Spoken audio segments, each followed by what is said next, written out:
Hey peeps, welcome to this fucking YouTube channel. Kill or be killed.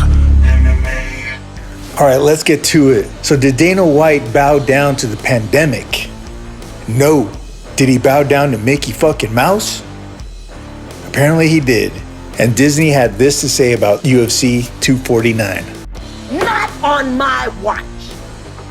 Not on my watch. And the MMA community had this to say. You're taking everything I work for, motherfucker.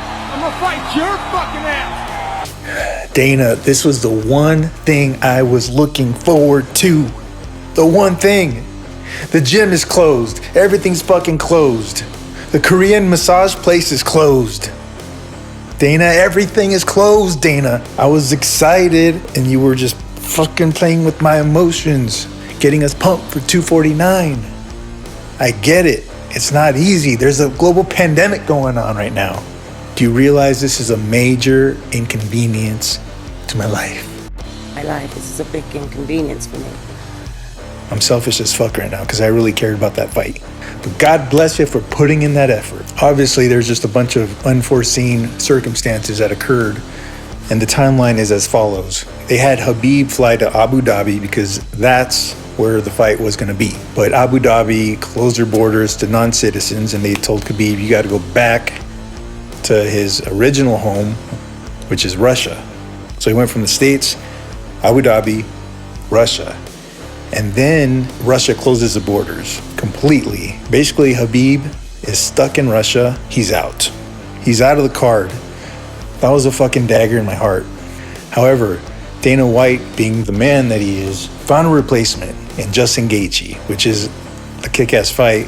It's not the fight that we want, but I was still excited about it. So I was still amazed that the UFC was finding a way to make it work, which is insane because this has never happened in our lifetimes before, a global pandemic. But anyway, so Khabib's out, but this is the part.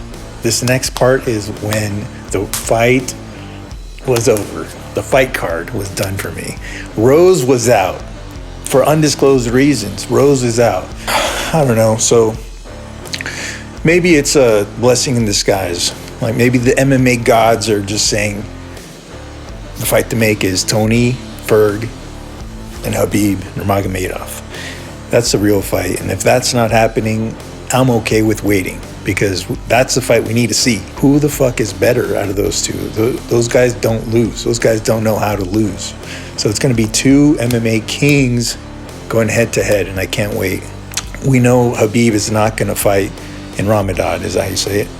But he will fight in September, I believe he said. There is some good news in all this, is that Dana White said that they're working on an island so they could host international fights, fly in international fighters, make the fights happen there. However, I do wonder, do we need Disney's approval and ESPN's approval? How does that work? I hope it does work because that sounds promising.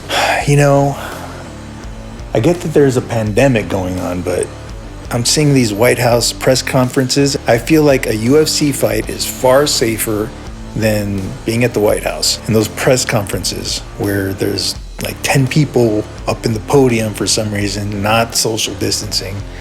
So I don't know. I don't see what the big deal is. If you test a fighter for COVID or both fighters for COVID, you know, they should be clear. Just like how they're tested for steroids. Like if they're tested for COVID, everybody's tested. You know, if a cameraman gets it, they replace a cameraman and make the thing happen, and it'll be a very safe environment. The only people that are going to be close in a UFC fight are the fighters. Everybody else can be separate. Cameramen are separate. The judges can be seated separate. I'm not a fucking expert, but I'm just putting it out there. But really though, in the midst of all this, of what's going on, I'm really impressed with Dana White for just, you know, not taking no for an answer. Just everyone said he couldn't do it, but he's the type of guy that just like, I'm gonna fucking prove you wrong, and that's amazing. I love that. I find that inspiring. With the pandemic, he said it's a pandemic. There's always solutions. He's thinking in terms of solving a problem, not focusing on the problem, but focusing on solutions.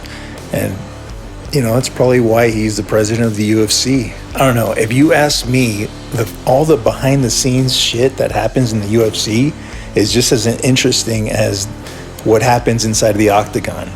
All this, fighting commissions and states and senators and the government and a virus. It's a shit show. And I got my popcorn out like fucking MJ. I really think they should maybe even just do a reality show on it and just extend, like how they do Embedded. They should do a reality show just on all the shit that they have to endure during this time. It's really interesting. So I thought I'd update you guys on what I know. And that's it for me, guys. Catch me in the next video and subscribe.